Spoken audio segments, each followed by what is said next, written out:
Mis padres dijeron en la cena: «No eres ni la mitad de mujer que tu hermana».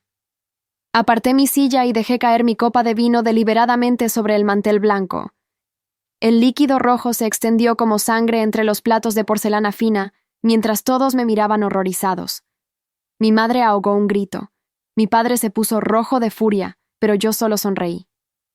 «Tienen toda la razón», dije con una calma que sorprendió hasta a mí misma. «No soy ni la mitad de mujer que Victoria. Soy el doble». Saqué un sobre manila de mi bolso y lo dejé caer sobre la mesa, justo en medio del charco de vino. «Ábralos cuando yo me vaya. Creo que querrán leerlo a solas». Me puse de pie, recogí mi abrigo y caminé hacia la puerta sin mirar atrás, mientras escuchaba a mi padre gritar mi nombre con esa voz autoritaria que alguna vez me hizo temblar. Ya no. Soy Fernanda Reyes, 32 años, enfermera de urgencias en el Hospital General de la ciudad. Durante toda mi vida fui la hija invisible, la que nunca fue suficiente, la sombra perpetua de mi hermana menor Victoria. Crecimos en una casa de clase media en las afueras de la ciudad, donde mi padre Héctor trabajaba como supervisor en una fábrica de textiles, y mi madre Blanca era secretaria en una escuela primaria. No éramos ricos, pero tampoco nos faltaba nada, excepto equilibrio. Victoria nació cuando yo tenía 5 años, y desde el momento en que llegó a casa envuelta en su mantita rosa, mis padres dejaron de verme. No fue algo gradual, fue instantáneo, como si alguien hubiera apagado un interruptor. De repente, todos mis logros se volvieron invisibles, mientras que cada sonrisa de Victoria era un milagro digno de celebración. Cuando aprendí a leer a los 6 años, mamá apenas levantó la vista de la cuna donde Victoria dormía. «Qué bien, mija», murmuró distraídamente. Pero cuando Victoria dijo su primera palabra a los 10 meses, papá organizó una pequeña fiesta familiar. El patrón continuó durante toda nuestra infancia. Yo sacaba 10 en la escuela y recibía un «muy bien, se espera que estudies» como respuesta. Victoria traía un 8 y era nuestra genio, tan inteligente a pesar de que las matemáticas son difíciles. Yo ganaba concursos de ortografía, y mis padres no asistían porque tenían que llevar a Victoria al parque. Victoria participaba en obras escolares con papeles secundarios y papá pedía permiso en el trabajo para ir a verla, grabando todo en video. Aprendí a no esperar nada. Dejé de mostrarles mis calificaciones. Dejé de invitarlos a mis eventos escolares. Construí una coraza de indiferencia que me protegía de la decepción constante. Me volví independiente por necesidad, no por elección. A los 14 años ya cocinaba mis propias comidas, porque mamá estaba demasiado ocupada preparando los platillos favoritos de Victoria. A los 16 trabajaba los fines de semana en una cafetería para comprar mis propios útiles escolares, mientras Victoria recibía todo nuevo cada año. Lo más doloroso no era la falta de atención, era la comparación constante. «¿Por qué no puedes ser más como tu hermana?», se convirtió en el estribillo de mi adolescencia. No importaba que Victoria fuera 5 años menor. No importaba que yo estuviera obteniendo becas académicas mientras ella apenas pasaba sus clases. En los ojos de mis padres, Victoria era perfecta y yo era la decepción permanente. Cuando llegó el momento de elegir universidad, solicité becas por mi cuenta. Llené formularios, escribí ensayos, asistí a entrevistas. Nadie me ayudó. Nadie revisó mis documentos. Conseguí una beca completa para estudiar enfermería en la Universidad Estatal, a 3 horas de casa. El día que me fui, mamá lloró. No por mí, sino porque Victoria estaba triste de que me fuera. «Tu hermana te va a extrañar mucho», me dijo mientras yo metía mis cosas en el autobús. Ni siquiera un abrazo, ni un «te vamos a extrañar». Solo preocupación por los sentimientos de Victoria. Los años de universidad fueron liberadores. Por primera vez en mi vida, nadie me comparaba con mi hermana.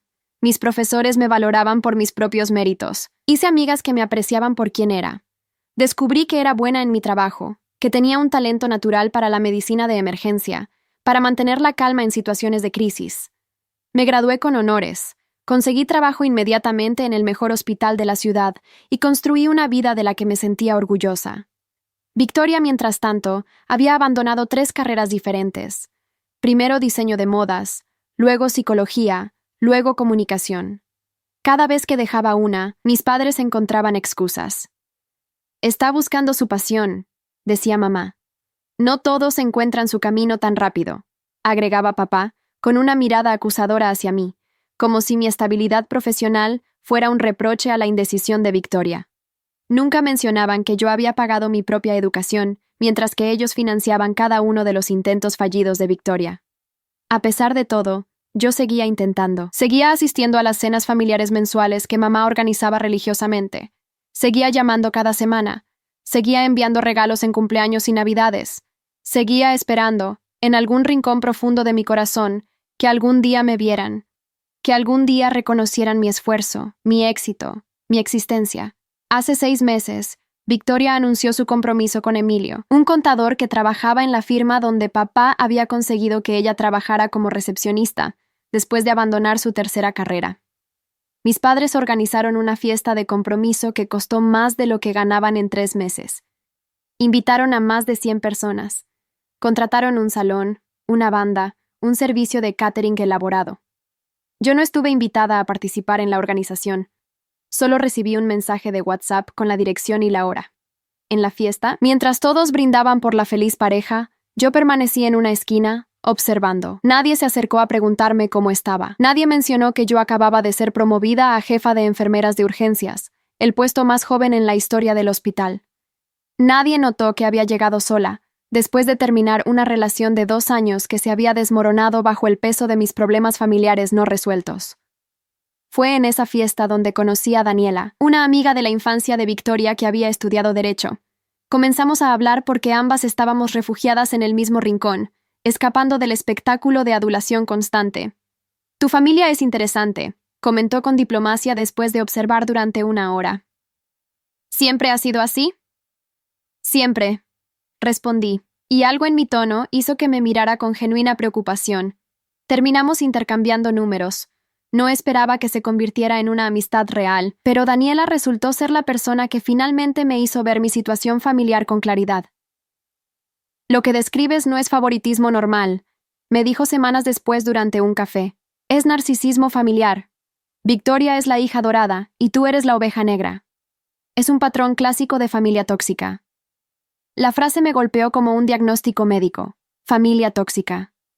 Había pasado casi 3 décadas culpándome a mí misma por no ser suficiente, cuando en realidad el problema nunca había sido yo. Era un sistema disfuncional donde Victoria cumplía la fantasía de perfección de mis padres, y yo servía como contraste para hacerla brillar más. Esa revelación me dio perspectiva, pero también rabia. Una rabia fría y calculada que había estado acumulándose durante años. Comencé a documentar.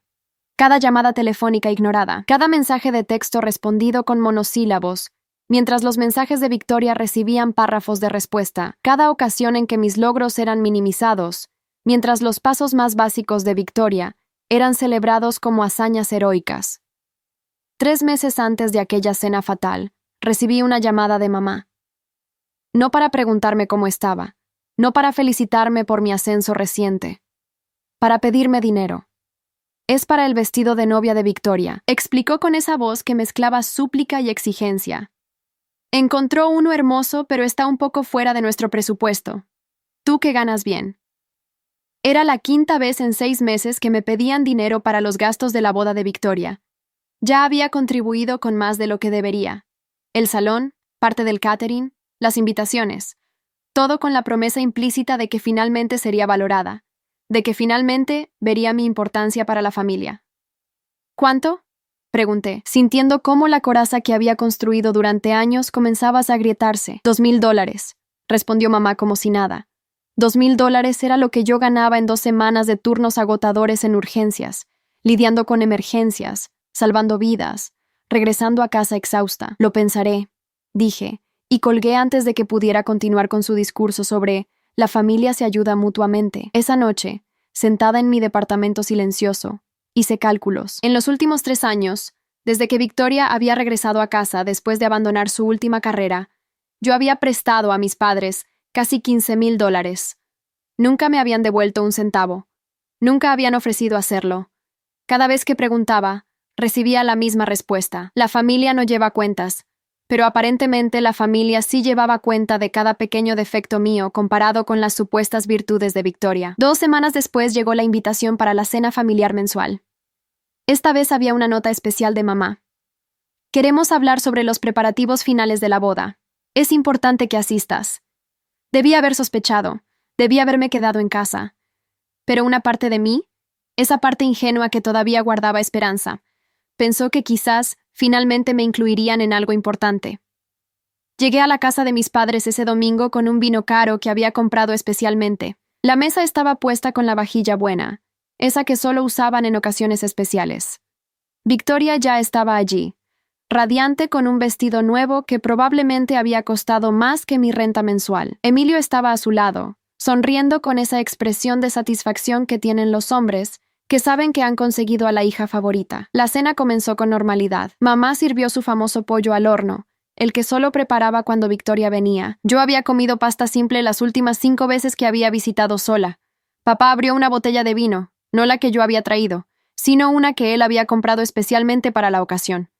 Para celebrar a nuestra familia, dijo levantando su copa, mirando directamente a Victoria. La conversación giró alrededor de la boda, el vestido que Victoria había elegido finalmente, gracias a la generosidad de la familia, los arreglos florales, el menú, la lista de invitados. Yo permanecí callada, asintiendo cuando era apropiado, sonriendo cuando se esperaba de mí. Nadie me preguntó mi opinión, nadie me incluyó en las decisiones. Era simplemente una espectadora en mi propia familia. Entonces Victoria dejó caer la bomba. Fernanda, dijo con esa voz dulce que usaba cuando quería algo, queremos pedirte algo especial para la boda. Mi corazón dio un salto absurdo de esperanza. Quizás me pedirían ser dama de honor. Quizás finalmente me incluirían en algo significativo. Claro, respondí, tratando de no sonar demasiado ansiosa. Necesitamos que trabajes ese fin de semana, continuó, y mi esperanza se desvaneció como humo. Ya sé que pediste el día libre, pero Emilio tiene unos primos que vienen de fuera de la ciudad, y necesitamos más lugares en las mesas. Si tú no vienes, liberamos 2 espacios y podemos invitarlos. El silencio que siguió fue absoluto. Todos me miraban, esperando mi respuesta, esperando que dijera que sí, como siempre lo hacía, esperando que me sacrificara una vez más por Victoria, por la familia, por mantener la paz. Me están pidiendo que no asista a la boda de mi hermana, dije lentamente, necesitando confirmar que había escuchado correctamente, para que puedan invitar a gente que ni siquiera conocen. No lo veas así, intervino mamá rápidamente. Es solo que el espacio es limitado y la familia de Emilio es importante. Tú entiendes, ¿verdad? Siempre has sido tan comprensiva. La manipulación era tan obvia que casi me hizo reír, pero no reí.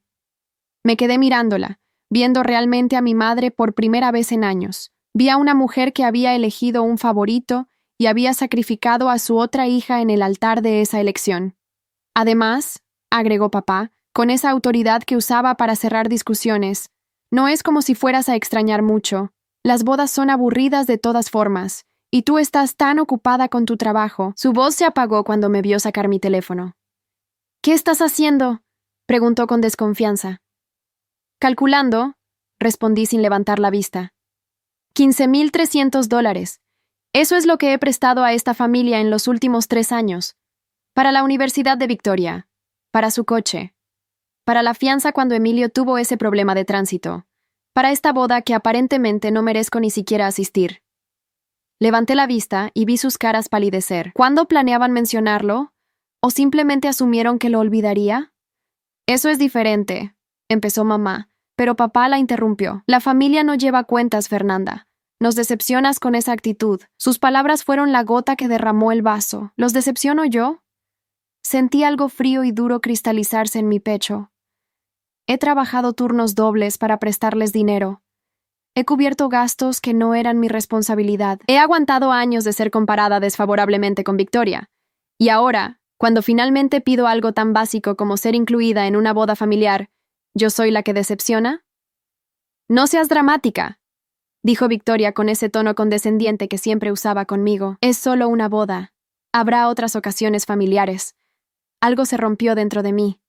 32 años de ser invisible, de ser insuficiente, de ser la hija que nunca fue amada de la misma manera.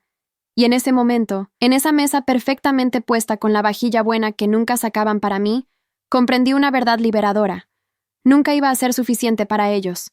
Podría ganar el Premio Nobel de Medicina, y seguirían encontrando algo de Victoria para elogiar más. Tienes razón, dije finalmente, mi voz extrañamente calmada.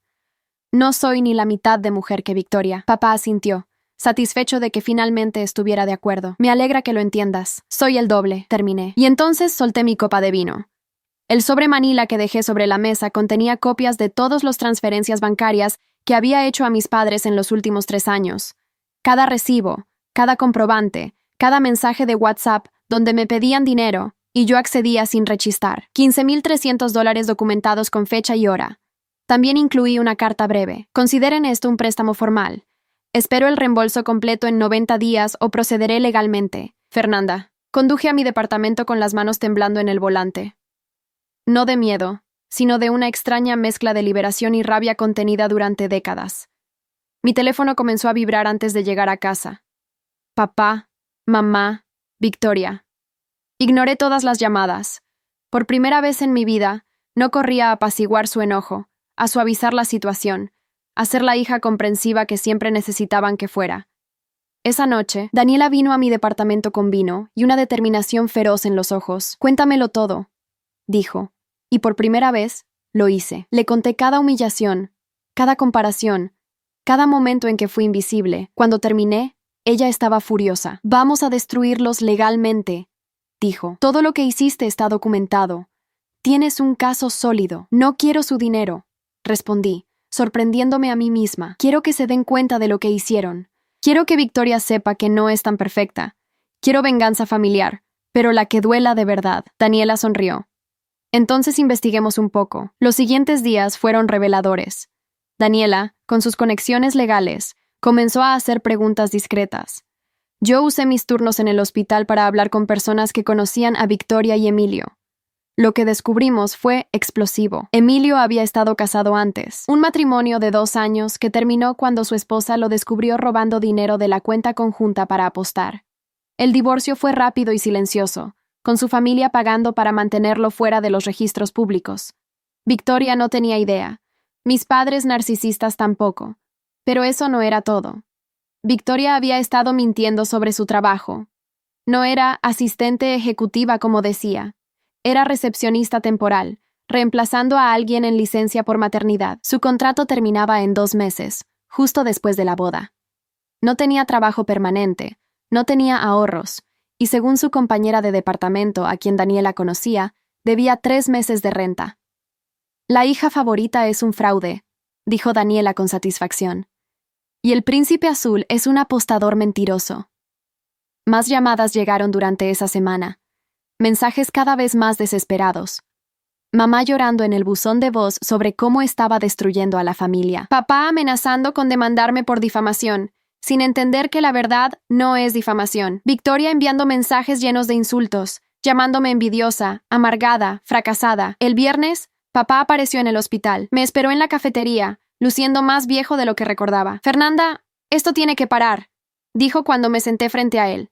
«Tu madre está enferma de los nervios. Victoria está devastada. ¿Y yo?», pregunté. «¿Importa cómo me siento yo? Siempre has sido tan sensible», respondió. Y esas palabras tan familiares ya no me dolieron. «Tu hermana te necesita. La familia se ayuda. La familia también se respeta», dije. «Y ustedes nunca me respetaron. Te dimos todo. Casa, comida, educación. Eso se llama obligación parental, papá. No es amor, no es respeto, y definitivamente no me da un trato digno». Me levanté para irme, pero él agarró mi brazo. «Si no retiras esa carta, no eres bienvenida en esta familia». Lo miré a los ojos, esos ojos que nunca me vieron realmente. Nunca fui bienvenida. Solo me tomó 32 años darme cuenta. Esa noche Victoria apareció en mi departamento. Golpeó la puerta con furia, gritando que le abriera. Cuando lo hice, su cara estaba roja de rabia. «¿Qué diablos te pasa?», gritó. «¿Estás celosa porque yo voy a casarme y tú estás sola?». «No», respondí con calma. «Estoy cansada de financiar tu vida mientras me tratan como basura. Nadie te obligó a dar ese dinero. Tienes razón. Fue mi error creer que finalmente me valorarían. Pero eso termina ahora. Eres una perra egoísta», escupió. «Siempre fuiste la rara de la familia. Siempre tan amargada. Por eso nadie te quiere». Sus palabras, diseñadas para herirme, rebotaron. «¿Sabes qué, Victoria? Tienes razón en algo. Soy diferente a ustedes. Yo trabajo por lo que tengo. Yo no miento sobre mi vida. Yo no le robo a mi familia tóxica llamándolo préstamos. No te robamos nada, ¿no?». Saqué mi teléfono y le mostré los documentos bancarios. $15,300, Cada transacción documentada, cada promesa rota de «te lo devolvemos pronto», cada vez que sus gastos de lujo fueron más importantes que mi dignidad. Victoria palideció. «No puedes hacernos esto. La boda es en 2 meses. Entonces mejor empiecen a ahorrar». Cerré la puerta en su cara. Los mensajes continuaron, pero algo había cambiado. Ya no me afectaban. Daniela me ayudó a bloquear números, a establecer límites, a entender que lo que estaba haciendo no era crueldad. Era justicia divina. Una semana después, recibí una llamada de un número desconocido. Era Emilio. «Fernanda, necesitamos hablar. No sobre el dinero, sobre Victoria». Nos encontramos en un café neutral. Emilio lucía nervioso, constantemente mirando su teléfono. «Mira, sé que odias a tu familia en este momento», comenzó. «Pero necesitas saber algo. Victoria está embarazada». El mundo se detuvo. «¿Qué? 3 meses. Por eso adelantamos la boda. Y por eso tus padres están tan desesperados por el dinero. Los gastos médicos, el departamento más grande que necesitamos». Se frotó la cara. «Yo no tengo ahorros. Victoria tampoco. Contábamos contigo». «Contaban con mi dinero», corregí, sintiendo una mezcla de emociones. «No conmigo. Es tu sobrina o sobrino». De una hermana que me llamó perra egoísta hace 3 días. De unos padres que me dijeron que no era ni la mitad de mujer que ella. Me levanté. «El bebé no es mi responsabilidad. Es de ustedes». «Eres realmente cruel», dijo Emilio. «No», respondí. «Soy realista, y esta venganza familiar apenas está comenzando». Esa noche, Daniela llegó con noticias. «Encontré algo grande, realmente grande». Abrió su laptop y me mostró documentos de la corte. El primer matrimonio de Emilio. Su ex esposa presentó cargos por abuso financiero. Él vaciaba cuentas, apostaba su dinero, incluso empeñó el anillo de compromiso de ella. «Todo está aquí, público y registrado. Victoria no sabe nada de esto», dije lentamente. «Exacto. Y tus padres tampoco. Todos creen que Emilio es el perfecto esposo». Daniela me miró. «La pregunta es, ¿se lo dices?» Pensé en todas las veces que Victoria había sido protegida de la verdad, en todas las mentiras que mis padres narcisistas habían permitido para mantener su fantasía de la hija perfecta, en todos los años que yo había sufrido en silencio, mientras ella vivía en una burbuja de privilegio. «Todavía no», dije finalmente. «Dejemos que la boda se acerque. Dejemos que gasten más dinero que no tienen. Y entonces, cuando estén más vulnerables, cuando más hayan invertido en esta fantasía». Sonreí. «Entonces les mostraré quién soy realmente». Daniela levantó su copa de vino. «A la venganza servida fría, a la justicia divina», respondí. Los siguientes días mantuve silencio total. No respondí llamadas. No contesté mensajes. Dejé que mi familia tóxica se cocinara en su propia ansiedad. Según Daniela, quien seguía recibiendo información de su amiga compañera de departamento de Victoria, el caos era total. Mis padres habían tenido que pedir un préstamo para cubrir los gastos de la boda. Victoria había tenido que vender su coche para pagar la renta atrasada. Emilio estaba trabajando horas extra, probablemente también apostando esas horas extras según sus antecedentes. Todo su mundo perfecto se estaba desmoronando, y yo ni siquiera había hecho nada más que retirar mi apoyo financiero. 2 semanas antes de la boda, recibí un correo certificado, una demanda de mis padres por préstamo no solicitado y estrés emocional. Daniela se rió cuando se lo mostré. «Esto es perfecto», dijo. «Ahora tenemos que ir a corte». Y en corte, todo sale a la luz. ¿Todo?, pregunté. «Todo. Los mensajes donde te pedían dinero, los recibos que prueban que era préstamo, y podemos incluir evidencia de patrón de abuso emocional». Sus ojos brillaron. «Esto va a ser hermoso». La fecha de la corte fue programada para una semana después de la boda. «Perfecto. Dejemos que tengan su día especial primero. Dejemos que gasten hasta el último centavo en una celebración que no podían pagar. Y entonces, cuando estén más endeudados y vulnerables, la justicia divina caerá sobre ellos». Pero yo tenía un as bajo la manga, uno que ni siquiera Daniela conocía todavía. Durante mis años de ser invisible en mi propia familia, había desarrollado un talento para observar, para escuchar conversaciones que no estaban dirigidas a mí, para recordar detalles que otros olvidaban. Y había recordado algo crucial. La tía Marta, la hermana de mamá, le había prestado a mis padres dinero hace años para la fianza de la casa. $50,000 que nunca devolvieron. Tía Marta y yo habíamos mantenido contacto esporádico. Ella siempre había sido más justa conmigo que mis propios padres. La llamé. Fernanda, respondió con calidez genuina. ¡Qué sorpresa! ¿Cómo estás, mija? Necesito preguntarte algo sobre un préstamo que le hiciste a mamá hace años. El silencio que siguió fue pesado. Así que finalmente te enteraste, dijo con un suspiro. Supuse que nunca te lo mencionarían. ¿Por qué? Porque habría arruinado la imagen perfecta que construyeron. Tu madre me rogó que no te dijera. Dijo que te sentirías obligada a ayudar y ellos querían que te enfocaras en tu carrera. Tía Marta rió amargamente. Supongo que eso cambió cuando necesitaron dinero para Victoria.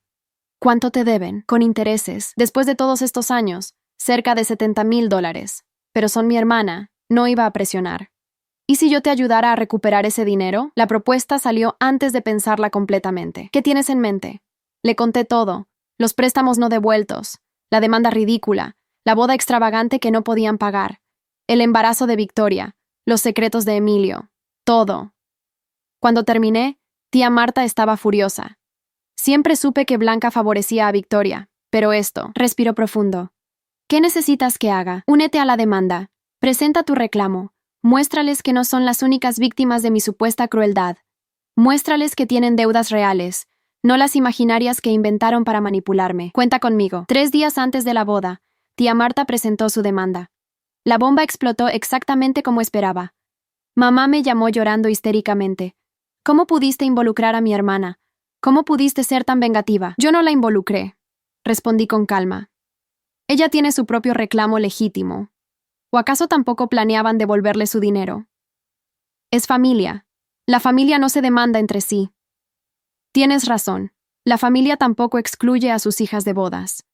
La familia no pide prestado dinero que no planea devolver. La familia no tiene hijas favoritas. Mi voz se endureció. Pero ustedes nunca fueron familia de verdad. Solo eran padres narcisistas con una hija dorada y otra que servía como cajero automático. Colgué antes de que pudiera responder.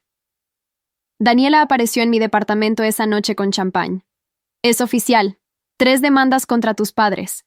La tuya, la de tu tía, y resulta que Emilio le debe dinero a su exesposa en manutención no pagada. Ella también presentó cargos ahora que sabe que se casa de nuevo. Descorchó la botella. Tu familia está hundida legalmente. ¿Victoria sabe? Pregunté.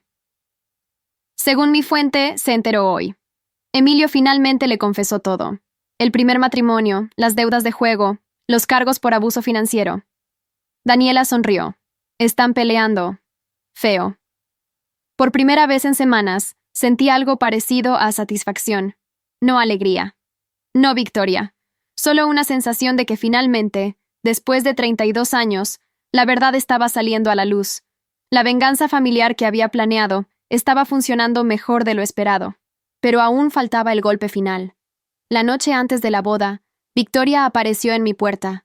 Sin maquillaje, con ojos hinchados de llorar, luciendo más vulnerable de lo que la había visto en años. Necesito hablar contigo, dijo con voz quebrada. La dejé pasar, curiosa por ver qué traería ahora.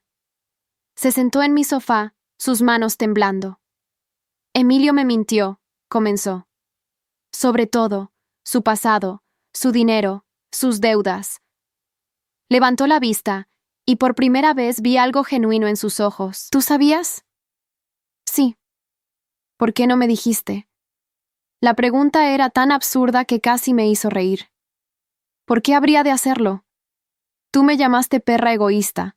Nuestros padres me echaron de la familia.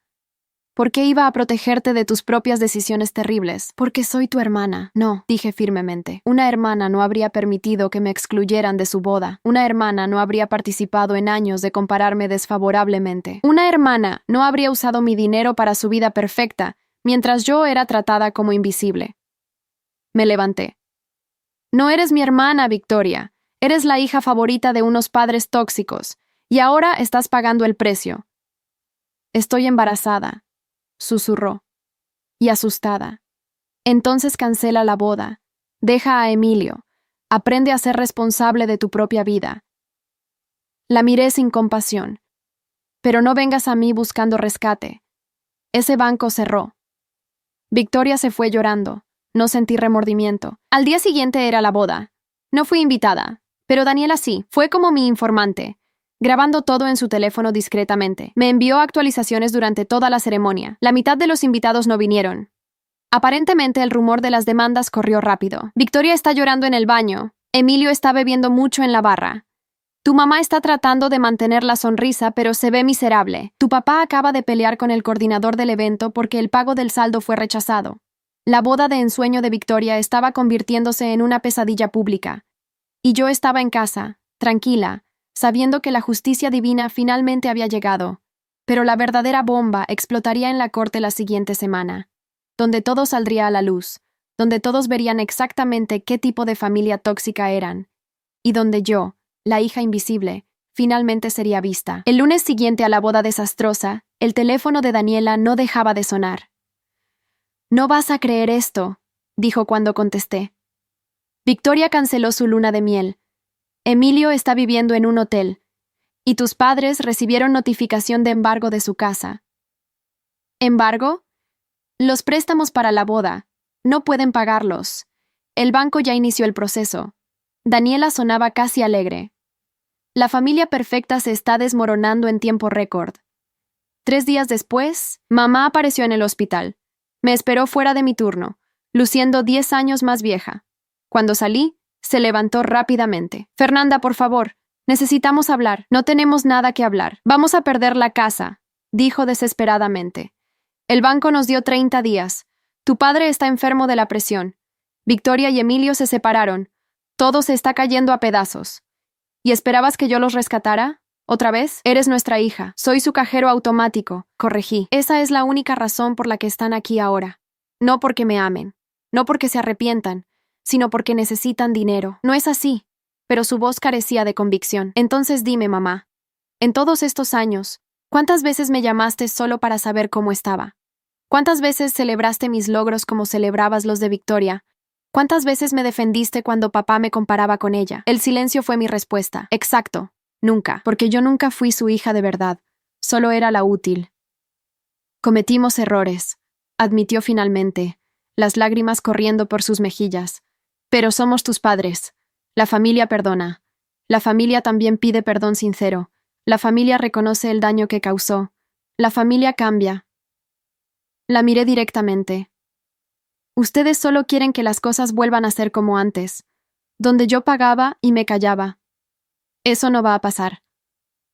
Me alejé, dejándola llorando en el estacionamiento. No sentí culpa, solo una libertad extraña y nueva. La audiencia de corte fue programada para el viernes. Daniela había preparado todo meticulosamente: documentos, mensajes de texto, correos electrónicos, testimonios. Teníamos un caso sólido contra mis padres narcisistas. La noche antes, Victoria me envió un mensaje. «Emilio se fue. Se llevó todo el dinero que teníamos. Estoy embarazada y sola. ¿Estás contenta ahora?». Respondí: «No es mi felicidad lo que importa. Es tu realidad. Bienvenida a las consecuencias de elegir mal. Eres un monstruo. Soy el reflejo de lo que ustedes me convirtieron». El día de la audiencia llegué temprano. Mis padres ya estaban allí, sentados en un banco con su abogado barato. Victoria estaba con ellos, luciendo pequeña y asustada. Cuando me vieron, papá intentó acercarse, pero su abogado lo detuvo. La audiencia fue brutal. Daniela presentó cada documento, cada mensaje, cada prueba de manipulación financiera y abuso emocional. El juez escuchaba con expresión cada vez más severa. El abogado de mis padres apenas pudo defenderse. Sus argumentos de «es familia» sonaban huecos contra la evidencia sólida. Tía Marta testificó sobre su préstamo no pagado. La exesposa de Emilio testificó sobre sus deudas y mentiras. Un psicólogo experto en familia tóxica testificó sobre patrones narcisistas y hijos favoritos. Fue devastador y público y exactamente lo que necesitaba. Durante un receso, Victoria me interceptó en el baño. «¿Vas a destruirnos completamente?», preguntó. «¿Eso te hace sentir mejor?». «No se trata de sentirme mejor», respondí. «Se trata de justicia divina, de que finalmente paguen por años de abuso emocional, de que entiendan que no pueden usar a las personas y esperar 0 consecuencias. El bebé es inocente en todo esto. El bebé no es mi responsabilidad, es tuya, y de Emilio, donde sea que esté». Me lavé las manos calmadamente. «Deberías haber pensado en tu hijo antes de echarme de la boda que yo pagué parcialmente». El juez falló a nuestro favor en todos los puntos. Mis padres debían devolverme $15,300 más intereses. A tía Marta, $70,000 más intereses. Los gastos legales también corrían por su cuenta. El total era devastador. ¿Cómo vamos a pagar esto?, sollozaba mamá en el pasillo. No es mi problema, dije mientras pasaba. Esa noche, Daniela y yo celebramos con cena cara. Lo lograste, dijo levantando su copa. Venganza familiar perfecta. No fue venganza, respondí. Fue justicia. Hay diferencia. 2 semanas después, mis padres pusieron su casa en venta. No tenían opción. Las deudas eran demasiado grandes. Victoria se mudó a un departamento pequeño, trabajando tiempo completo por primera vez en su vida. Emilio desapareció completamente. Rumores decían que huyó a otro estado evadiendo sus deudas. La familia perfecta se había desintegrado. Y yo finalmente podía respirar. Un mes después de la audiencia, recibí una carta manuscrita de papá. No la esperaba. La abrí con curiosidad. Fernanda, he tenido tiempo de pensar. Sobre todo lo que dijiste, sobre cómo te tratamos. Tienes razón, fuimos terribles contigo. Favorecimos a Victoria de maneras imperdonables. Usamos tu generosidad sin gratitud. Y cuando finalmente te defendiste, te castigamos por ello. No espero perdón. Solo quería que supieras que finalmente veo la verdad. Siento haberte fallado como padre. Papá. La carta me sorprendió. No porque quisiera reconciliación, esa puerta estaba cerrada, sino porque significaba que quizás, finalmente, habían entendido el daño que causaron. Victoria me escribió también. Tuve al bebé, una niña. La llamé Fernanda. No porque espere que estés en su vida, sino porque quiero que ella sepa que hubo alguien en esta familia que se mantuvo firme en sus principios, alguien que no se dejó pisotear. Quiero que ella sea fuerte como tú, no débil como yo fui. No respondí ninguna de las cartas, no por crueldad, sino porque no tenía nada más que decir. Mi historia con ellos había terminado. La justicia divina había prevalecido. 6 meses después, estaba en mi departamento nuevo, más grande y hermoso, cuando sonó el timbre. Era tía Marta con un cheque. Primera cuota, dijo sonriendo. Vendieron la casa. Este es tu dinero, con intereses. Gracias por apoyarme, dije abrazándola. Gracias a ti por tener el valor de enfrentarlos. Alguien tenía que hacerlo. Esa noche, sola en mi nuevo hogar, reflexioné sobre todo lo sucedido. La familia tóxica que finalmente enfrenté, los padres narcisistas que pagaron sus consecuencias, la hija favorita que aprendió que el mundo real no la iba a consentir, la venganza familiar que no fue venganza sino justicia merecida. ¿Me arrepentía? No, ni un segundo. Había pasado 32 años siendo invisible, siendo insuficiente, siendo la hija que financiaba una familia que no la valoraba, y finalmente, había dicho basta. No todos los finales son reconciliaciones, no todas las familias merecen perdón. A veces, la justicia divina significa simplemente alejarte y dejar que las personas vivan con las consecuencias de sus acciones. Yo era libre, y eso era suficiente.